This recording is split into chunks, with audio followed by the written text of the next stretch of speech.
Most part about racing, I feel, is that it's just like anything else, like skateboarding or snowboarding. You get to show what you're into, your style, like the way you build your car is your style.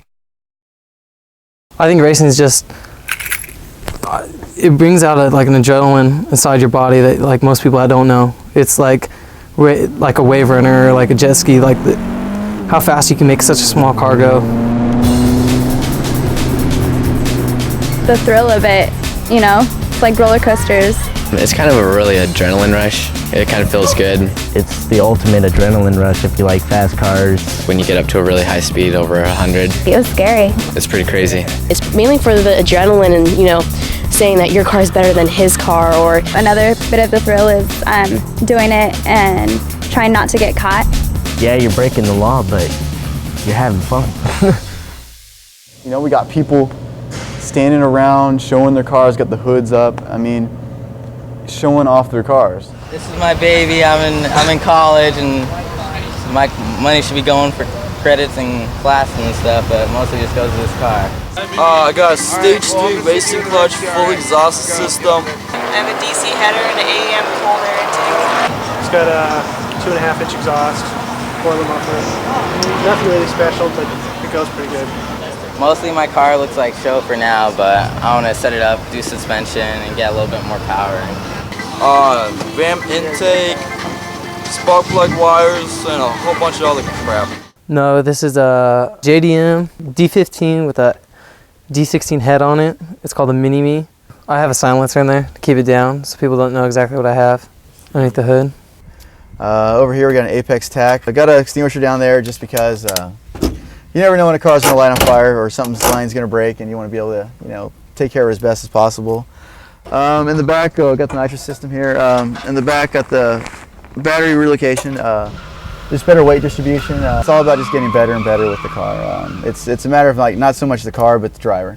You know, it's just so much practice, so much money because you go through a lot of parts, a lot of tires, everything, you name it. The best races that I found, and I'll admit that I still do this, is freeway battles. If it's like an empty freeway and you get a couple cars that are kind of quick and you just want to go for it, you just go for it through 3 gears, 3rd, 4th, 5th, you know, so you've got the most power, the most speed. What we're going to do is we're going to take a ride out through the north end of Kent. This is where our racing problem is most predominant.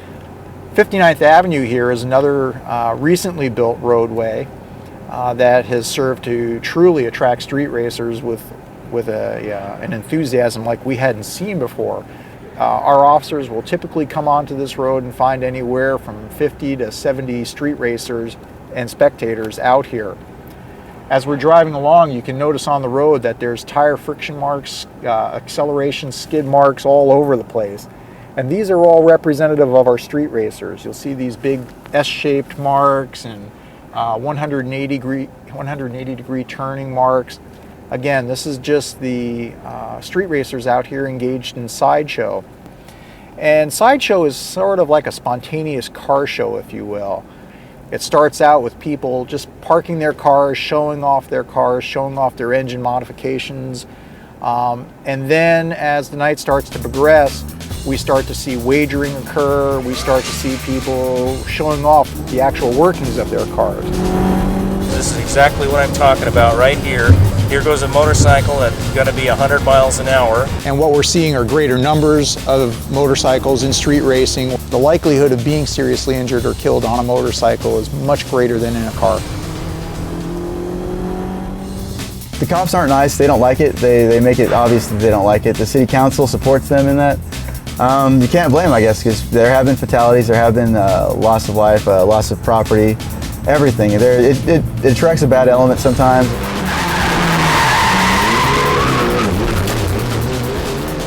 It's not safe really because a lot of people like to fight. Like if they win or lose, they want a rematch, and some of them aren't willing to rematch. And usually a fight happens and someone's car gets wrecked or shot. People run with guns. If they don't pay up, they're gone. Street races often involve people who are possibly impaired and or intoxicated by drugs or alcohol or both. Those things cause their ability to drive to be impaired. We haven't had many recent problems with illegal street racing because in the Spokane area we're fortunate to have reasonable alternative in the form of legal street racing, which is offered on Friday nights out at a private raceway park. I don't sanction the legalized street racing because it's still inherently dangerous. But at least having a quasi-controlled environment is better than the other alternative. But I mean, I'd feel like more people would be using track racing if it wasn't so expensive to have more around. You know, it's like your friend shows up and says the car's faster than you, just do it right then. Someone would just pull up someone, ask them they want to race, they say yeah, you put the money on the line and they'll be like, okay. Sometimes some people are just scared of going, and then they just end up doing it. I think it's exciting, but there's also a scare tactic to see if something happens. You're kind of worried about what the outcome will be. No houses along this road. This is the one road that I usually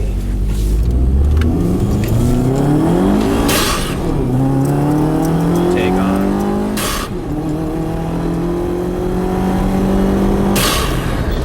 To safely take this corner, I stop at around 80. And we made it at about 80, a little bit above 80. 911, what are you reporting? Reporting an accident on Highway 303. Anybody trapped inside? I think so, yeah. There's a gentleman in a silver car. He's trapped inside. He can't get out. His feet are hurt. But yeah, there's people working on him right now trying to get him out. The car's on fire. And the person's still in it. Okay, we're getting fire and aid dispatch. Get away from the vehicle! It looks like it's going to explode. Well, it's the phone call that nobody wants to get. It was the hospital and said that our son had been involved in an accident. 2 of our vehicles involved had an actual street race, and we were able to determine speeds of this vehicle here at 99 miles an hour when he lost control of his vehicle and went into the oncoming lane. We have a big crash on Highway 3. It's 3 cars involved. It is a head-on. Hey, hold on, it's on fire. There's a person in a silver car. He's trapped in. They can't get the door open. When I spoke with the witnesses, they were saying that our driver was stuck inside the car right here, and there was 5 of them pulling on the door, and none of them could get the door open. His feet were actually hanging outside of the vehicle. His shoes had been knocked off on impact and were actually at the impact point, so his stocking feet were just hanging out. There was fire down here at his feet. They were stomping on his feet. He had a compound fracture of his left leg. And he was screaming in pain as they're stomping on his feet, but they had to try to keep the fire down. Okay, ma'am. We do have fire and aid dispatch out there, okay? I don't know if you've ever seen anybody on life support, but it's like they're dead. The machine's keeping them alive. And it's just one of the worst feelings in the world, or it has to be the worst feeling in the world to see your kid like that. He was wearing his seatbelt. That saved him. If they had been 10 seconds later, they had watched Roy burn alive. There's been a huge crackdown. I've gone to jail twice for street racing. They just don't tolerate it anymore at all. They're all about just catching you, locking you up, no questions asked. Well, we do have a problem with our youngsters out here racing up and down the freeway and on the city and county roads, and unfortunately, not only are they putting themselves in danger, they're also putting the lives of those other commuters around them in danger as well. Okay, just keeping an eye on this black car right here that's following way too close. If he gets the opportunity, he'll probably take off. And what do you know? Let's see here. Now we have the silver one that's picking up speed in the fast lane to the left, passing both cars. Now we got a little race going on here between the red car and the silver car. Southbound I-5 approaching Bridgeport, speeds 90 to 95 miles an hour at this time. Silver car starts to slow down as it rapidly closes in on the rear of another vehicle in lane 4, and this is what I'm talking about. When these cars get up at these high speeds, now the black car wants to get involved as well. And now he shoots over to the far slow lane, and now he's in and out of traffic now. The silver car's out of it because he's backed up on other traffic. Black car's at about 90 to 95 miles an hour now. Red car moves over to the left without signaling.